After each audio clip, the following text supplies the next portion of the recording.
Hello, welcome to the Wildline Podcast. I'm your host, Dan. I have Chris with me. Say hello. Hey, what's up? Thanks for having me back, Dan. Yes, here we are, the weekend review for February 21st to the 23rd. We'll do the normal walk through the top 10 of the box office.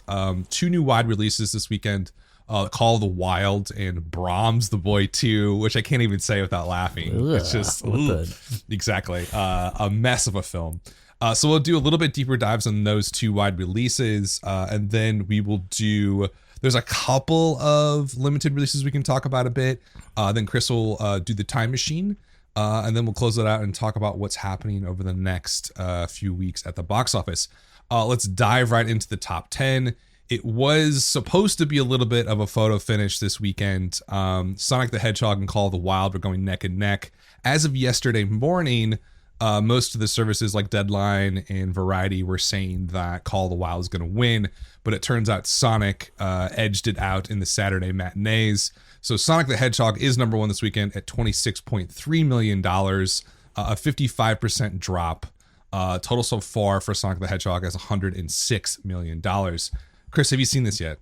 Oh no. I've got two little boys. We went and saw Frozen 2 finally, so you see how behind the ball we are. Yeah, okay, all right. No, we'll wait till the cheap theaters, the second run theaters. Any interest though from your two boys? Yeah, but like not the way you've been talking about with your nephew. I just don't get like how does he even know? Like my nephew know about it. It's just so bizarre to me. There is a Sonic Netflix show that is relatively recent and I think quasi popular, but my boys aren't into it. But they'll see it just because like it's, a flashy CGI family friendly movie. Yeah. It's I'm honestly weirded out by it's pretty success. Weird. Yeah, it's pretty odd because it felt like as someone who grew up with Sonic, there was like that insane sort of canyon or gully where no one had any idea what Sonic was. And now all of a sudden it's just like this massive thing. 55% drop, which is not great. It's a children's film. It is beating out Call of the Wild, which for some reason 20th Century Studios now thought was going to be a huge family hit. We'll get into that in a bit. But Sonic the Hedgehog, 55% drop. Normally for a children's film, you want to be below 50%, especially in your second weekend. Not happening here. But I think it popped off so well on President's Day weekend that I think it's obviously going to be profitable, and I think Paramount's going to be very happy, especially after the disastrous PR launch of the first trailer, where they basically had to go back and redo all of the CGI of Sonic the character. So an okay performance on its second weekend, not fantastic. The bigger movie to talk about, I think, is Call of the Wild. Did $24.8 million this weekend, its opening weekend here. Like I said, this one was a very strange film. Have you seen the trailer for this one? Oh God, yeah. And I've seen like the behind the scenes footage of the guy playing the dog. It's so creepy. Why? I don't get it. Is it to avoid like animal rights issues? What is their goal here? Well, so based on what Deadline was saying is that they saw the success of Jungle Book. And they're basically like, let's take an old IP, let's figure out something where we can get a CGI animal. Obviously, Disney did Lion King last year, and that did very well with the CGI animals. So I think the thought process here was, let's just take some old story that everybody knows, use CGI, and then just rake in the cash, essentially. But the play here was definitely for the family, because the book's kind of dark, right? There's a darkness to the book, and past iterations of it kind of a little bit darker than this. This seems very... family friendly. It's PG. The problem is that like with the CGI, the dog doesn't look super real, right? Right. It looks like it's the uncanny valley, but for animals, right? Yeah, and it's just of all the animals to CGI, why like the animal that is most commonly used as a trained live animal on film sets. Exactly. I mean, it's a very good point. And the production budget was not helped by this. I mean, $135 million to make this. That's nuts. How are they spending all that? Because they're spending like millions of dollars to hire all these VFX people. Yeah, it doesn't really make a whole lot of sense. Maybe they wanted to avoid, because we do get dog films, at least 2 a year, that are shot for like usually like 20 million or under. Right. They usually sort of, I guess they thought they had maybe another Jungle Book thing going on where it was going to make like $100 million plus. That's not going to happen here. Although it might have really strong legs. It is way above Tracking. I'll tell you that much. Tracking was 17 to 20. Yeah, they're calling this an overperformance, and I honestly kind of surprised. Like, I feel like old IP Harrison Ford, family friendly, it should be hitting number one at the box office, no problem. But easy, it's like struggling to beat Sonic on its second weekend. Yeah, I think the big issue is that like with the exit polling on this movie, like it was definitely meant to go towards that family film. The over 25 audience here was 81% of the audience. What? Yeah. So this is actually it's actually for old people. It is. In the polling too, like you look at the post-track polling, this is all according to Deadline stuff. The highest scores were 55 and older, 92% score. 45 to 54 was an 84 score. The younger crowds gave it like a 70% essentially, anybody under 44. So the product conception here was all over the place. Critics were at 63% overall. Top critics even lower at 48% in Rotten Tomatoes. Verified audience was at 90%. So the people who are seeing it do like it. A- cinema score, 80% post-track score, 59% definite recommend. So it's one of those movies where critics are never gonna sort of like something like this. I feel like it just wasn't meant for them. The audiences who are seeing it do like it. So there is the chance that I don't know. Do you have any desire to take your kids to go see this? I don't, but I will. Oh, interesting. It's just one of those things where it's like, I mean, it does help that it's Han Solo. They recognize that, and they do like those dog movies, Dog's Way Home. They still talk about that piece of trash. I don't even Dog's Way Home. How old is that? Is that like a few years ago? I think it's from 2 years ago. Yeah. Okay. I probably did a whole show and I totally blacked it out. Probably. But I mean, it'll definitely not be one that's memorable. But it just seems to be one of those. Maybe that's smart, is that they paired an older famous actor, because a lot of people were also saying online, like, why Harrison Ford? Like, he's so old. You could get somebody much cheaper, much younger to play this role, and it would still work. But I mean, maybe that's what's getting the old people in the seats. It's like, oh, Jack London and Harrison Ford together at last. I don't know. I mean, you could have a lot of people in this that would have. I think like Chris Evans comes to mind. Yeah, or Chris Pine. Any of the Chris's. Yeah, any of the Chris's. Chris Hemsworth, even. Yeah, sure. Yeah, he could have worked. Liam Hemsworth, for all I care. Oh God. So I don't know. I think second weekend's probably going to pretty strong for this. If it was a little bit more family friendly, I would say like easily below a 50% drop. But the fact that like old people are showing up and liking it, it might spread to like families and be like, oh, this is actually pretty good. Grandma saw it and liked it, so we're gonna go see it. I don't know. Is that how families work? I guess. I don't know. And what else? Oh yeah. So audience stuff. 49% male, 51% female, which is, I guess, makes sense. Harrison Ford's a draw for older women. Grandma's getting hot. Yeah.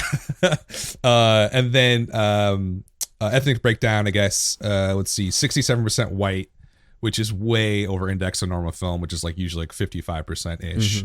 Latino, Hispanic audience down, usually in the 20s. This is 13%. Asian others a little bit higher at 13%. African Americans way down, about half the audience percentage as it usually is.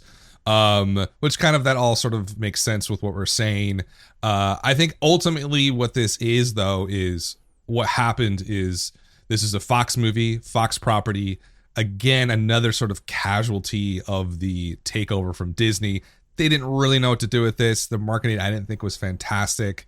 I think with a movie with Harrison Ford, the CGI stuff going on, easily should have hit $30 million opening and go on to 90. That's obviously, I think it's going to struggle to probably make about $75 million. This could have been well over $100 million domestic take. I think they just sort of misplayed it. And I think ultimately the conception of it is just sort of, some reviewer online was like, I think there's a Disney Plus dog movie with Willem Dafoe that's sort of like, oh really? I'm interested. Toga. I gotta look it up. I don't know. But apparently it's all real animals and real dogs. And like, apparently it's really well done and probably shot for like $20 million tops. Yeah. Willem Dafoe's real cheap. He did The Lighthouse. Come on. So it's I think at the end of the day, it's sort of like, it's the CGI conception here that really has thrown people off. Doesn't make a whole lot of sense to a lot of people. It worked for those other more ensemble animal movies, but with a dog that is such an intimate relationship with people, it just, for some reason, it just doesn't feel right. But we'll keep an eye on Call of the Wild. Probably going to make like $12-14 million next weekend. So maybe it has a slow, gradual decline out of the box office, but not a fantastic start for it based on the budget. Okay, that was number 2. Number 3 is Birds of Prey. Do we call it that, or is it Harley Quinn? I don't know what to call it. Warner Brothers needs to give me a list of names to call it. Box Office Mojo is still labeling it as the long title. Yeah, and so does Numbers, which I'm looking at right now. But then some other, I think like Fandango, it's Harley Quinn, Birds of Prey. Right, for ticket sales. Yeah. So that did $7 million this weekend, a 60% drop. I'm sorry, 59% drop. $72 million so far. I love talking about the same movies over and over again because I always feel like there's a different perspective each weekend. Like now it's sort of like, I guess it's doing fine for what it is. I mean, overall it's a flop, right? Like it's going to lose money for Warner Brothers based on sort of the production budget and what they wanted this thing to do. What was the budget on this one? Oh God, I don't even know. It's like over 100 million easy. 84. Okay, all right, that's not bad. But still with P&A, it's probably gonna under. So worldwide release for something P&A and something like this is probably 120, 140 for a worldwide release. So it's maybe it breaks even. I don't know. It feels like it's gonna lose money to me. And especially when you compare it to the performance of the other Warner Brothers films. If you look at Joker recently, which was obviously $1 billion film worldwide. This is going to struggle to, get to the $400 million mark or $300 million mark for that matter. I'm sorry. It's only at 173 worldwide right now. So it's just a miss. And I can't remember why we called it a miss last weekend.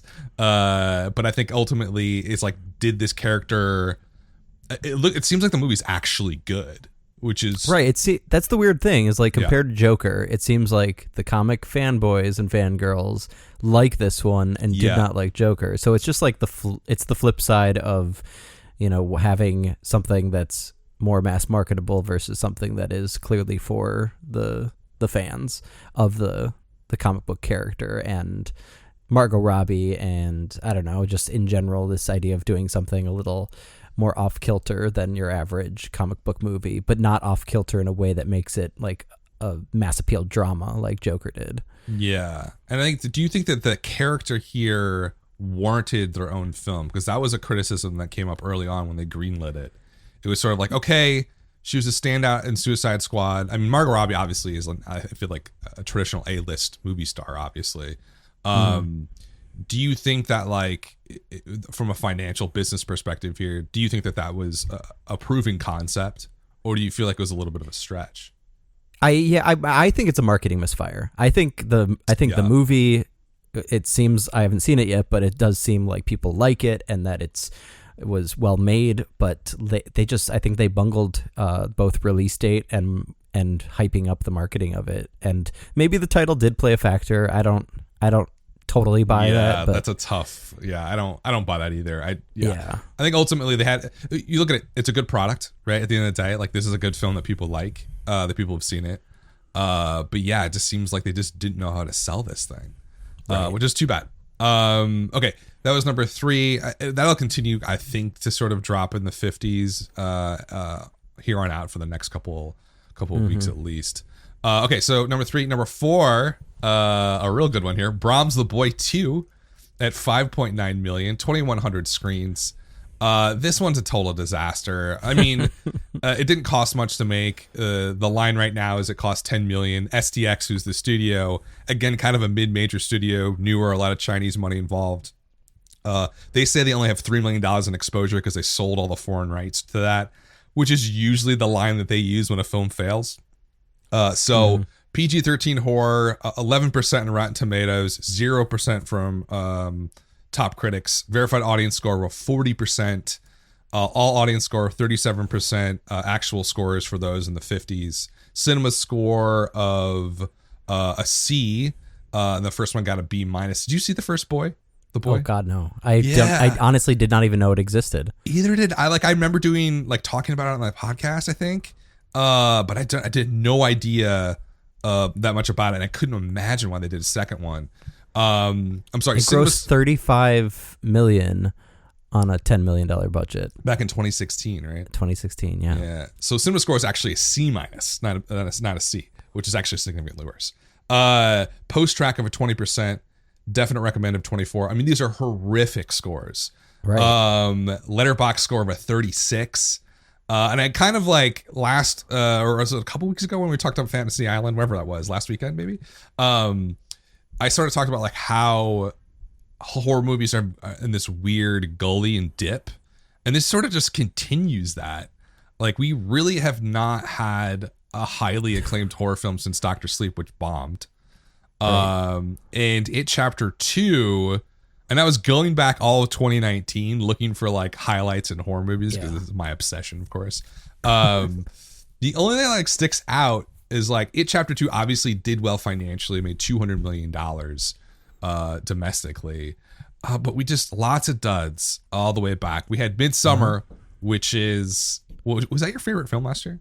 It was, yeah. That was a July release, right? Yeah, July, which is sort of a highlight of horror last year. I have different feelings about it, but I can objectively say that it was kind of obviously out there, experimental, really interesting for the genre. So that's, substantial and significant. But you look at the other sort of mainline box office horror films: Child's Play, Brightburn, Curse of La Llorona, Pet Sematary, The Prodigy, Possession of Hannah Grace. It really goes all the way back. Possession of Hannah, I don't remember that one at all. Yeah, opened at 6, closed out at 15. As October. The last sort of what I would say, like financially amazingly successful and I think critically acclaimed, would be Halloween, back in October 2018. So has been kind of a dry run here for horror. It's a stacked year for horror, but like all the way through now, here in early 2020. But creatively, outside of stuff like Midsommar, and Us, of course, it's sort of been kind of a rough time. Any interest in seeing this thing? What do you think about this movie? Oh God, no. I have said before many times, I will see anything, but I have not seen the first one. Didn't even know it existed until the trailers for this one came out. Yeah. And there's just what's interesting here. I didn't see the Annabelle movies. Why would I see these movies? Did you guys see the Annabelle movies? No. Annabelle movies are freaking great. I mean, they are so. Are you a fan of the Conjuring cinematic universe in general? I am not. Have you seen Conjuring? Yeah, I fell asleep during it. Oh, you're killing me. I know. Because I got to give it another shot. The Conjuring cinematic universe is just like the paradigm of like popular horror now, and like it's kind of interesting because like boring. Yeah. I mean, it's not like Curse of La Llorona. Oh my God. I mean, I loved it, but like it's not good. It's not a good movie. Like it's a great for like a horror fan, but that's about it.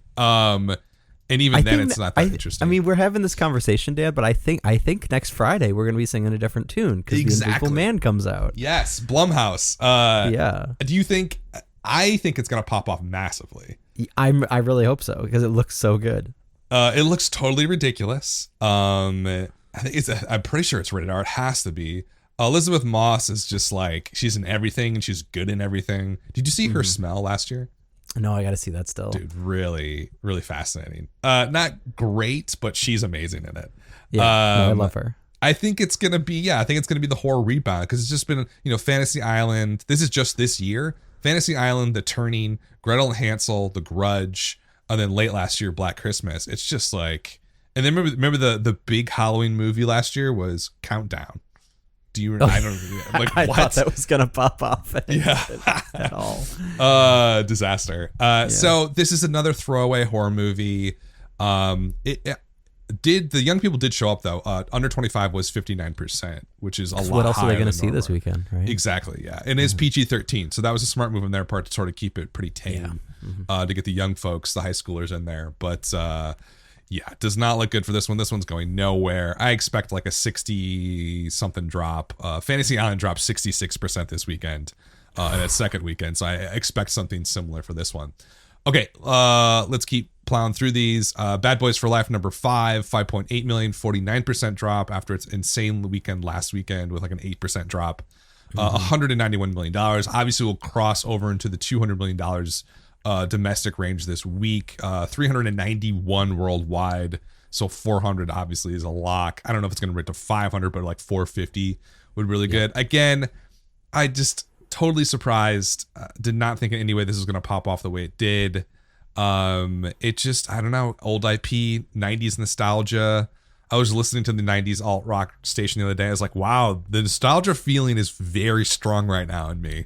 And I don't know if that's like a personal thing, but it's like in the air. It's like Sonic too, man, right? Yeah, it's like the mid 90s. Yeah. It just feels different now all of a sudden, like in the last year or so. Right. And I think it was probably around 93 when I read Call of the Wild in the elementary library.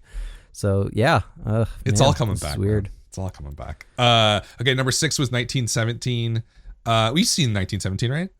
Yeah. Oh, yeah. It's beautiful trash. Yeah. Like a snore fest, man. Like, it's just like, did you even write a script? Like, there's no way there's a script for that movie. Like, there's no freaking way. I mean, it is beautiful, though. Yeah. Although, Deakins is a genius. He's great, but like, without the story elements, it's just not there for me. I think it's one of the reasons it didn't win Best Picture. I think so, too. I think it's just the story was not strong enough. 1917, 4.4 million, 46% drop. Sits at 151. It's a great performance. A very expensive film to make, but like it could have. That was a very risky release strategy that they had. Late in the award season, didn't come out until after they won the Golden Globes, Best Drama. So risky, but it did pay off in that financial respect. Yeah, I got a question on this one for you, real quick, Dan. Why did it add 600 theaters this week? Oh, Jesus, I don't know. I have it losing 360 screens on mine. Oh, what? You're at numbers? I'm at box office. Yeah, it's this is what I'm talking about. Box office. Are you a Mojo? Data. Yeah, I'll go back to the numbers.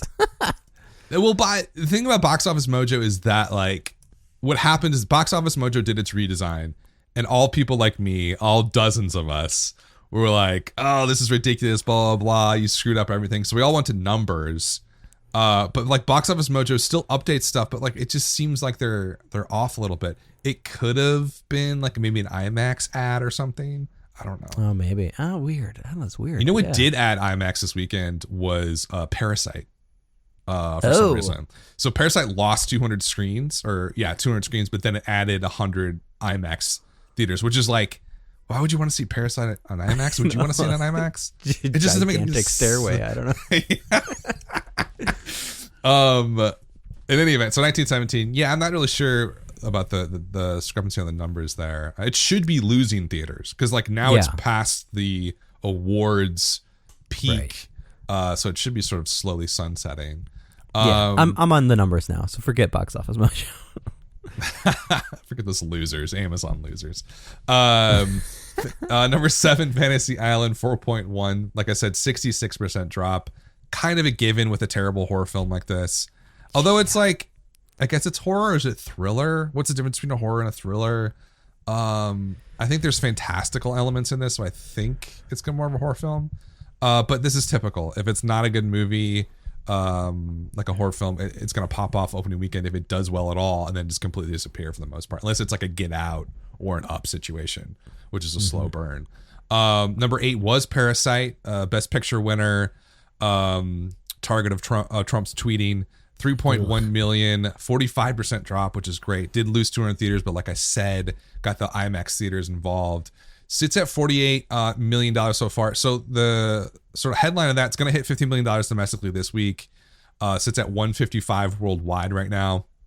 It's the 4th best foreign language international film, the domestic box office. Wow. What's the top 3 there? Top 3 is Crouching Tiger, Hidden Dragon, which did 128 in 2000.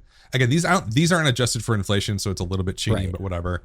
Miramax, Life is Beautiful.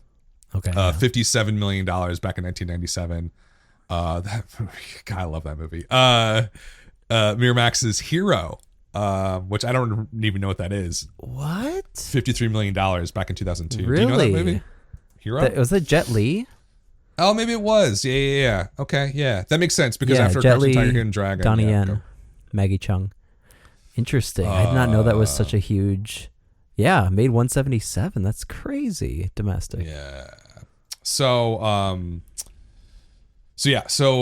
this one's going to break, I think, most of those. I think it probably has a chance to beat Life is Beautiful. Based on these numbers, which has $57 million, would be, if it hits that, Parasite will be second overall. No way it's going to catch Crouching Tiger, Hidden Dragon. Not going to happen. No. Okay, so that's 8. Number 9 is Jumanji, Next Level.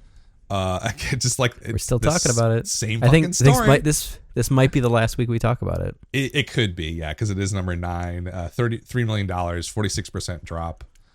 So it's at $310 million domestically, which just that makes no sense. Number 10 was The Photograph. This is the Valentine's Day sort of romance movie. 2.8 million, 77% drop though. That's rough. Yeah, $17 million domestically for The Photograph. That's it for the top 10. There's some like random stuff we should probably at least mention. Yeah. Impractical Jokers. Do you know about this movie? I saw a trailer for it. I forget what I saw it in front of, but I was just like, I walked in the middle of it with my icy and soft pretzel, and I was just like, what is happening on the screen right now? Is it? I can't even tell what it is because I haven't seen anything about it. I just saw the numbers for it, and I was like, so it's like a true TV production or something? It looks so trashy. But it's an actual movie though. It's a drama. It's not like a Jackass movie, right? Is it? I don't know. We don't even know. What? I thought maybe I was walking into a different trailer. I thought for sure this is what the trailer I was walking into, where it was just like a Z-grade Jackass. Oh, was it? Yeah, reality comedy film. Right. Yeah, you're right. But yeah, it looks like... Oh, it's True TV and Funny or Die. Yeah. I saw the Funny or Die logo on it. But it looks like it's way... take off a Jackass. Like, but like several levels below it. And that sounds awesome. I mean, the only criticism I have of Jackass is it's not grimy enough. It's not true. They're trying to make it. Yeah, they're trying to make it flashy. You need to go all in on these things. But that let's see what that did. 357 theaters, 7K per theater. Terrible. I mean, it's not going to do anything. I don't think they expected to do anything. They probably just played in college towns. Downhill. Will Ferrell's movie career is over, I guess. I mean, did it ever start? I know it did, obviously. Like, he had big hits, but he was on that show, the wing eating show, Hot Ones. Right. You know that? Yeah. And I sat there and watched the whole thing. I was just like, I feel so bad for him for some reason. I don't know why. He's such a great comedian, and obviously he makes a lot of money producing stuff, but his film career is just trash and has been for like a decade. So I don't know what he's up to. So Downhill's terrible, minus 70%, sits at $7.4 million so far. Portrait of a Lady on Fire, I have to mention every week just because it's the greatest film ever made. I'm seeing it tonight. Are you seeing it tonight? Holy dude. Just like bring a seatbelt, just buckle in, man. It's just like, it is, I can't even, it's too good. It's like, it is the ultimate film for anybody who studied English in college. Like, if you studied English or literature. I'm trying not to hype myself up too much. I gotta temper expectations. My hype was maxed, and it like exceeded it by at least 30%. That's nuts. Yeah. It's also French. I mean, come on. I mean, it's just perfect. Let's see, 700K. Nobody's seen this thing. No, literally nobody. You're it. You're gonna be the only people in the theater in all of Minneapolis. Let's see, $1.4 million overall. Terrible release date on that. I think they waited till Valentine's Day. It doesn't really make any sense. Should have pushed it out way earlier last year, like October, November. It would have had a chance for more awards, but Neon kind of screwed them on that. And France screwed them too because they didn't even submit it as. Yeah. Exactly, which was really surprising. Do you know what The Lodge is from Neon? No, it's horror, right? Yeah, it's a horror film. Another stinker. I don't know what's going on with horror this year, man. It's just bizarre. $1,900 per theater and 300 theaters. Like, I could probably make something and get those numbers. It's ridiculous. Right. Emma's doing okay. The typical New York, Los Angeles platform release, the typical theaters, ArcLight, Angelica, all that kind of stuff. Alamo, Brooklyn. 46K, right? That's 46K good per theater. That's good. That's good. That's really good. It's definitely, it's on that sort of line. I always like pick the line as like 45K per theater on these limited releases. And I think it's strong enough, but it's also one of those movies that like I feel can play outside of those areas just because of, the book, everybody knows the book, and sort of the actors involved. It just feels like it could cross over. Is it going to? Probably not at all. But you never know. So strong start for that. I think that's mostly it. Uncut Gems is still out. Holler. Uncut Gems is almost at $50 million so far. Yeah. Which is surprising. And that's surprising in the fact that like it got there despite all the shit that happened to it when it got released. Like really was buried for a lot of reasons. I don't know why. But it's doing quite well. Anything else limited? I think that's mostly Seberg. Do you know that one? Kristen Stewart. Yeah. Three theaters, 20K per theater, going nowhere. I'm sure Amazon's is going to push it on its service pretty soon. Yeah. That's it. Let's do Time Machine, man. What do you got for us? Okay. Let's go back to 2005, weekend 8 of the mid-aughts. I picked this weekend because I thought it was kind of interesting that the top 2 films of the weekend were black leads and black directors. Nice. And this is still pretty uncommon today, but of course number 1 is Tyler Perry's Diary of a Mad Black Woman from Lionsgate. One of his bigger hits in the franchise that I think has finally come to a close, right? With the whatever that last one was this past year. Yes, he said it was going to be the last one, but I doubt that it will. Yeah, who knows? I do not enjoy him as a person or a filmmaker, but he's good at what he does. Yeah. That's making money. That movie debuted this weekend back in 2005 with 21.9, adjusted for inflation. That's around 29.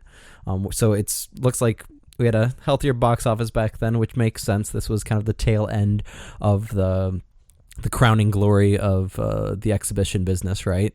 And it ended up making over 50 million worldwide, which is not great. That's not even 3x, but it was enough apparently to keep going, and it had bad legs, but it did what it wanted to do. Grabbed the weekend box office, grabbed that core audience that he goes for, and he kept going. He mid budget, looking for making 50 million and just enough to justify making the next one and to continue his foray into TV at that time, where he finally got the attention of TBS and what have you, and really started building his empire.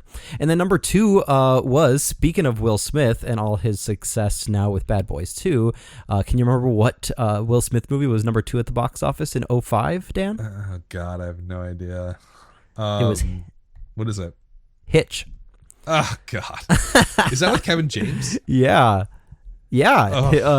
Will Smith and Kevin James. And people kind of thought, I think, that Will Smith was on the decline around this time. But he still knew how to, and original premise, right? And I don't remember the movie. I think I saw it. I guess I'm not 100% sure. He's like a flirting artist or something. Right. Or like yeah. Artist. Yeah. Yeah, exactly. Which I don't think would work at all for a premise in 2020, right? Even with Will Smith in the lead. So that's not aged well. And I don't remember the last time somebody talked about this movie, but it made over 370 worldwide. That's insane. 179 domestic. Speaking of like a Valentine's Day movie, like that. That's how you do it. You do it using 2 lead actors that pull in 2 completely different audiences and have it have the comedic and romantic elements without really being a trashy romantic comedy stereotype, and it was hugely successful. Number 3 that weekend was a movie that I really didn't realize actually made a decent amount of money. So I'm kind of surprised that it never spawned a sequel. And I think people are still talking about this today. I still see it on film Twitter. Constantine. Yeah. The Keanu Reeves comic book movie. I haven't seen it on film Twitter recently. I don't know why. Right? It seems to be, I mean, Keanu Reeves obviously had a renaissance with the John Wick movies, but it seemed like this is a movie that was not really well regarded back when it came out, but for whatever reason, since people are maybe rediscovering the genius of Keanu Reeves, and comic book movies are way more in style now than they were then, it has... it's played the long game, but it made 230 worldwide and 75 domestic, so not a flop at all, even though I kind of remember it. Yeah, I remember just, like, being looking a flop and sounding for bad. Some reason. Yeah, like one of those just like throwaway movies. You're just sort of like, ugh. It did have a budget of $100 million, so I think that was part of the kind of like, oh, what are they doing? This is Warner Brothers, investing so much into like a religious tinted comic book movie starring Keanu Reeves. But I mean, if you count the worldwide numbers, tinted. Well, yeah, is it religious? I don't even. Yeah, he's a supernatural exorcist and demonologist. I feel like this movie's like massive in Russia. Am I just making that up in my head? That would make a lot of sense if it was true. Oh, weird. Constantine. Never seen it. I don't think the only stills I've seen from it are from Film Twitter. So it's like in my head, it doesn't exist. Yeah. So that's weekend 8, February 25 to 27 in 2005 for you. One call out. I was looking up The Weeknd. Number 4, Curse. Wes Craven. Let's do this. All right. Oh, what happened? What happened? Did you ever see that one? I never did. I've seen parts of it, and it's unwatchably bad. I mean, it's so horrific. Werewolves, right? Yeah, they're wolves. I'm just glad that he sort of ended his career with Scream 4, which is a modern classic, and everybody should go see it. So I'll end on that. Okay. Let's go to the future. Yeah, let's look at the future. Speaking of, I don't know, questionable adaptations of one of the big news pieces that I actually found out from my students this week. I teach high school, and so many of them are gamers. And do you know what video game got its rights bought by Eli Roth for an adaptation? No, I don't. What is it? Borderlands. Oh, God Christ. Jesus. Yes. Talk about an insufferable group of people that play that game. Oh, I know. And it just looks, this is going to give me a stomach ache when I start seeing the trailers for this crap. Borderlands is like going to the crowd would be like the Red Hot Chili Peppers crowd in a show in the desert would be like, that would be what it is. And I can't do it. It could make zero money though. I mean, it really could. It could just be if we've been waiting for a nail in Eli Roth's coffin for a while, maybe this could be it. But I mean, Lionsgate it looks like doing a full push for it. Of course they're doing that. Oh my God, it's such a Lionsgate film. Yeah, it's got it written all over it. Yeah. Here's the twist though, Dan. Mm-hmm. Latest draft of the screenplay by 2-time Emmy-winning screenwriter of Chernobyl, Craig Mazin. I'm in. Anything he does is gold, man. I will anything. To the end of his days, I will watch it. Oh, Chernobyl's one of the greatest pieces of art I've ever seen in my entire life. Hands down. Gorgeous. So yeah, that'll be interesting. Futuristic, dystopian robots and bullshit. I don't know. It's whatever. Yeah. So then also, here's one I am actually excited about. Gonna stay with the pulpy horror fantasy sci-fi genre. David Slade, who has not made a movie since 2010's Twilight Saga Eclipse, which is really, I think he probably just got really depressed after contributing to that franchise, because he did make a really awesome movie back in 2005 called Hard Candy with Ellen Page, and then classic, he made a not so great movie, but you may disagree with me, Dan, Alaskan horror film 30 Days of Night. Oh, got it. It's on Sony Crackle. I almost watched it last night. I don't know what it is. I just love Josh Hartnett. Like, I think that's the thing. I think that's the connective tissue here. But I love this guy, and I'm glad that he's finally coming back to the big screen. He made tons of music videos back in the day. He's got like the David Fincher style down, and it just seemed like he's kind of always been living in Fincher's shadow. But he is going to adapt the best-selling novel Dark Harvest. Have you heard of that? I have not. No. The premise is incredible. I'm really into it. Set on Halloween in 1963. Whenever Halloween rolls around in this small Midwestern town, there is a mysterious figure known as October Boy that becomes resurrected in the cornfields and makes his way toward town, where gangs of teenage boys eagerly await their chance to confront the legendary nightmare. It's a ritual in which whoever gets to kill October Boy on that Halloween becomes like the town hero. Totally messed up premise, but I think I'm awesome. into it. I'm super into that. That sounds so cool. So I'm excited to see what's happening with that, especially because not only is David Slade kind of resurrecting, and we've got a theme of resurrection in the premise, and it's super weird. It's also MGM Film Group trying to make their resurrection. So to speak. Nice, interesting. We'll see. It might actually go nowhere. I mean, who knows? But it does seem like Matt Tolmach is the producer who did the Jumanji movies and Venom. So I mean, it seems like he knows what he's doing, taking seemingly dead IPs and resurrecting them. I'm excited about this one. It really depends on the production budget, I feel like, because if they're trying to like lowball it, it could be such a disaster. It could be trash. Yeah. Yeah. And it becomes a self-fulfilling prophecy for the studio. It's like, oh, we spent $20 million.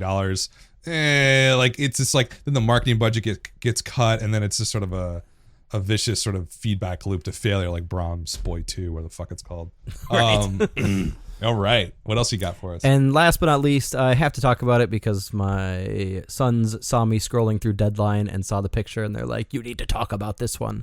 What Nickelodeon IP is finally making it to the big screen next summer? You can't do that on television? Oh no, I would be way more excited if that was what was happening. No, it's Paw Patrol. Oh God, my nephews love it. Paw Patrol movie next summer.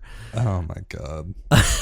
So here's the weird thing that I think we need to consider when looking at a Paw Patrol movie in 2021 is that it's kind of finally cresting in its popularity, and maybe I'm a little skewed on that because my kids are getting a little older now, and not as big Paw Patrol fans as they were a couple of years ago. But I feel like maybe they're missing the mark on this, just like they missed the mark with Dora last year. Yeah, like a little too late, you think? Right. And I don't know why they're taking so long to capitalize on these, because like it's been around since 2013. Yeah. So like it's been, I don't know when it's been super popular, but my nephews never stopped talking about it. So like maybe it's 2017, 2018 probably would have been better. Yeah, it's like probably 3 years kind of past super peak, but you never know. I mean, sometimes it works. Yeah, it all depends on longevity from here until next summer. But I mean, Nickelodeon really bombed with Dora. They had minor hits with the new Ninja Turtle movies. They actually were a part of that movie Monster Trucks that was a huge bomb too in 2017. So they've got a new SpongeBob movie coming out in May. I think that will, and they've got a Loud House movie in production for later this year too, which is I don't know if you know that one. That's a popular new Nickelodeon show. No, I've never heard of it. Huh. So I don't know. It seems like they've got some pretty big plans. And they also made Playing with Fire from November, which also bombed horribly. God, the firefighter movie? Yep, like with John Cena. Oh, God, that poster is just irritating.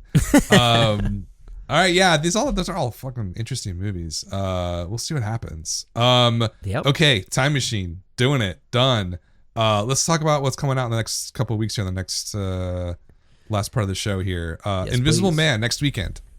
$30 million is what Box Office Pro is saying for the 3-day. That feels low to me. Yep. I feel like this thing's just gonna crush and make like 40 million plus. I don't know why though. Why do you think that it is?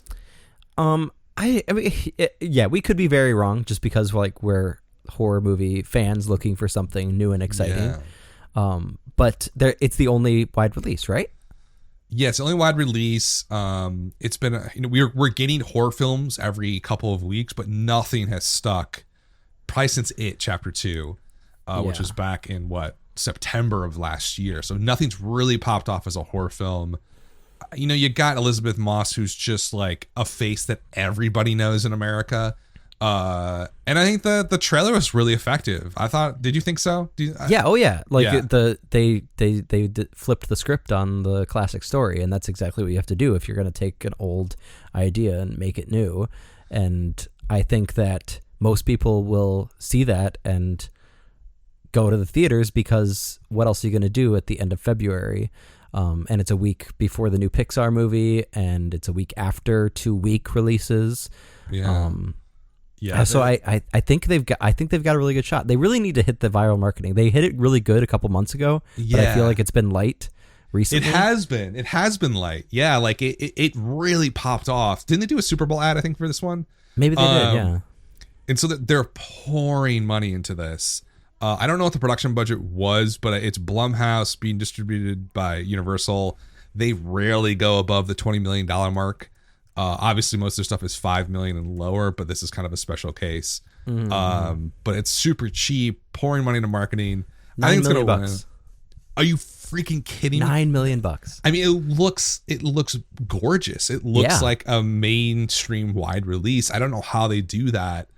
I was just watching Quiet Place, and that was shot for $19 million, which makes no sense because it looks like it was made for $150 million. Yeah. Maybe they could have spent some of that money on a script writer. Whoa. Hey, awful film, just trash, but really fun. Invisible Man, I pop off. I think it's gonna. You think so too? It sounds like. I think over $100 million domestically. Like opens to 40 at least. Yeah, I mean it does totally depend on the reviews, and there is a possibility that the reviews aren't as ecstatic as we might be hoping they will. I think they're going to be terrible. I think the reviews are going to be all. Yeah, I just get this. I feel like it's going to be all over the place. I think there's going to be like a few key, respectable critics that are going to give it huge high marks, and then the rest is going to be all over the place. I feel like my guys at like the San Francisco Chronicle and like the New Yorker, the really stuffy critics, are gonna rip it to shreds. Oh, maybe you're right. Maybe they're gonna be like, it's exploitative, blah blah blah. Yeah, which is why horror people want to go see it. I mean, exactly, it's exploitative. Okay, so Invisible Man next weekend. Onward, you're gonna have to help me out with this one. Disney Pixar. I don't know much. Oh, is it bad? Oh, was this the troll one? Yeah, and the huge Twitter backfire of the first openly gay Pixar character is a cop. She's a cop. $60 million they're saying on Box Office Pro as a projection here. They're saying 50 to 70. I think it's going to underperform. I think The Way Back is actually going to make money.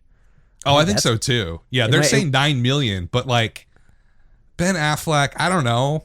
White people love him. It's a basketball movie. And like, when's the last time we had a solid like basketball drama? And it's coming out during March Madness for college basketball. I think it's a surefire hit. I think it's they're saying 9 million. No, I think it's gonna be 20. Yeah, I think it's going to be up there in the 20. I think it's just really going to break out. Bloodshot on the 13th. Do you know that one? Vin Diesel. Oh yeah, it's a comic book and it's a bad one. So it's gonna. I don't know why they're saying 12 million open. That seems super low for a movie like that. But it looks so trashy. Yeah, but like everything he does looks trashy. It's like triple. It's like what was the first one he did? I forget what it was. He's like a blind. It's like someone. You remember this? The first big movie he had. He's on like Pitch Black. That's the one. Yeah. Every movie has been a sort of derivative version of that, like that sci-fi grimy look. I don't know. I think it's gonna do okay. I think 12 million is way too low as a projection. The Hunt is finally getting released. I know. And tracking at 10.5 million. 10.5? Yeah, for opening weekend. I think it's actually going to do quite well. I think it might do better than Bloodshot that weekend. It could. Yeah, it could. It's definitely got the hype behind it. Right. I think young people will show up. Especially if Bernie keeps winning. Oh, God. I know, right? I don't even know when Super Tuesday is. I think it's actually before then. So that's on the 13th. Also on the 13th, I Still Believe. I don't know that one at all from Lionsgate. Anything? No? No, I don't. Oh, it's a Christian movie. Okay, so it'll do Christian rock star movie, yeah. Oh, yeah, I saw the trailer of that. Love the trailer of that. God, it looks... The one thing I love about Christian films is like, it's the same thing with rom-coms. It's the genre is so tight. It is just like the elements are so elemental. It's just like A is A, B is B, C is C. Like each act works in. It's a formula. Like, yeah. And then on the 13th we also have My Spy. Yeah. That's been shelved for what, 6 months now? A long time. Yeah. I don't know what happened with that one. I sort of remember the troubled background with it. They're saying 7.5 on Box Office Pro. Closing out at 25. Yeah, that seems about right. I don't think it's gonna do well at all. And then probably the last one to talk about, Quiet Place 2, because I referenced it already. Tracking to $72 million opening weekends, closing at 168. That seems quite high to me. Yeah, I don't. It's possible though. I mean, it's the only super wide release then on the 20th. I think it might be the biggest movie coming out in March. Period. It's a weird March. Mulan. Yeah. Well, it's a weird March. Yeah. There's usually like a comic book blockbuster this month. Right. But for some reason, or sorry, next month. But for some reason not happening. So Quiet Place 2 is definitely gonna be the biggest movie. I think 72 might be too high though. Yeah. I don't know if people loved the first one. A lot of people went to go see it. I'm just being subjective and biased because I don't like it. But I see more like a $60 million opening. It's got Cillian Murphy in it, so that's cool. Everybody loves him. Yeah. Okay, that's it. That's all we got. All right. Yep. Thanks for listening, folks. This has been the Wildline Podcast. Thank you, Chris, for joining us. I love it. We'll be back next weekend.